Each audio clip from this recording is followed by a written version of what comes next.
અમારી સમિતિનો સંપર્ક કરો અને પુરાવા લઈને આવો.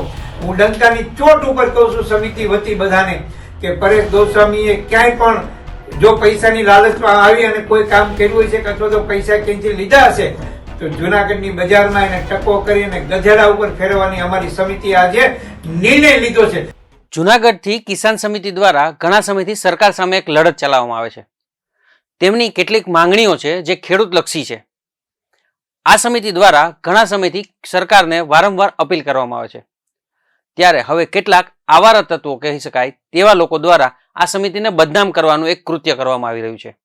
તેમાં પણ ખાસ કરીને આ સમિતિના સભ્ય પરેશ ગોસ્વામીને બદનામ કરવાનું કૃત્ય કરવામાં આવી રહ્યું છે તેવો તેમના દ્વારા આક્ષેપ કરવામાં આવ્યો છે. તેમને વિડીયો જાહેર કરી અને ડંકાની ચોટ ઉપર એવું કહેવામાં આવ્યું છે કે જેમની પાસે પણ પુરાવો હોય તે અમારી પાસે લઈને આવો.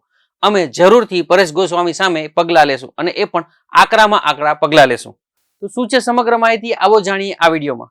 નમસ્કાર, આપ જોઈ રહ્યા છો બેનિફિટ ન્યૂઝ અને હું છું મહેશ. જય જવાન જય કિસાન.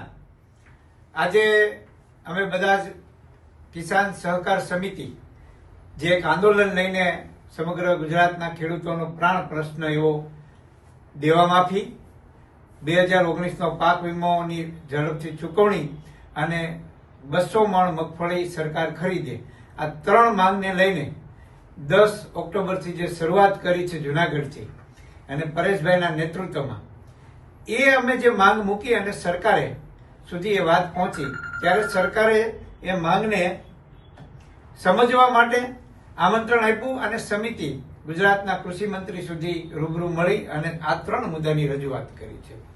મિત્રો, ત્યાર પછી જેમને જાણકારી નહોતી અથવા તો અમારી જે સમિતિમાં ત્યાં હાજર નહોતા એવા લોકોએ સોશિયલ મીડિયામાં પોતાની વાતને મરોડી તરોડી અને મૂકી છે અને જે માંગ છે ખેડૂતોની જે છે એ વાતને ડાયવર્ટ કરવાનો પ્રયત્ન કોઈને કોઈ તત્વોએ કર્યો છે.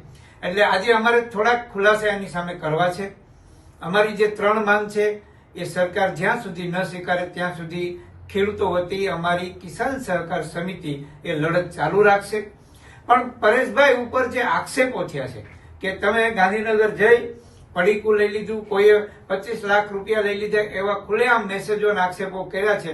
સોશિયલ મીડિયામાં આજે પોતાની વાત રજૂ કરવાનો સ્વતંત્ર અધિકાર છે, પણ એનો અર્થ એવો નથી કે જ્યાં સુધી તમારી પાસે પુરાવા ન હોય, કોઈ પણ પ્રકારના એવિડન્સ ન હોય અને તમે ગમે એવા ગપગોળા ચલાવો એ બિલકુલ વાજિબ છે. એટલે આજે અમારે ખુલાસો એ કરવો છે, પરેશભાઈ ગોસ્વામીએ જો કોઈની પાસે પુરાવા એવા હોય કે એમણે સરકાર પાસેથી પૈસા લઈ લીધા છે, પડીકું લઈ લીધું છે, 25 લાખ લઈ લીધા છે, આવી જે વાતનો એક પણ પુરાવો તમારી પાસે હોય તો અમારી સહકાર સમિતિ જે છે આ કિસાનો માટેનું જે આંદોલનની લડત વળે એ સમિતિ વતી હું આપને આહવાન કરું છું, અમારી સમિતિનો સંપર્ક કરો અને પુરાવા લઈને આવો. હું ડંકાની ચોટ ઉપર કહું છું સમિતિ વતી બધાને કે પરેશ ગોસ્વામીએ ક્યાંય પણ જો પૈસાની લાલચમાં આવી અને કોઈ કામ કર્યું હોય છે અથવા તો પૈસા ક્યાંથી લીધા હશે તો જુનાગઢની બજારમાં એને ટકો કરી અને ગધેડા ઉપર ફેરવવાની અમારી સમિતિએ આજે નિર્ણય લીધો છે. પણ એ પહેલા આપને પણ કહી દઉં છું કે વાહિયાત વાતો કરતા પહેલા પુરાવા સાથે રજૂ કરજો. ગાંધીનગર ગયા છે તો સરકારના મંત્રી સાથે બેઠા છે, 1 by 1 વાત થઈ છે. 3 મુદ્દાની મુખ્ય માંગણી હતી એ અન્ય જે ખેડૂતોએ પોતાની વાત પણ ત્યાં રજૂ કરી છે. ફરી કહું છું, પુરાવા સાથે અમારી સામે આવી જાઓ. સમિતિ સામે પરેશભાઈને બાજુએ અમે રાખશું. તમે પુરાવા આપો અથવા તો તમારી પાસે જે કઈ એવિડન્સ હોય ને લઈને આવો. અમે ચોક્કસ પરેશભાઈ ઉપર પણ એક્શન લેશું.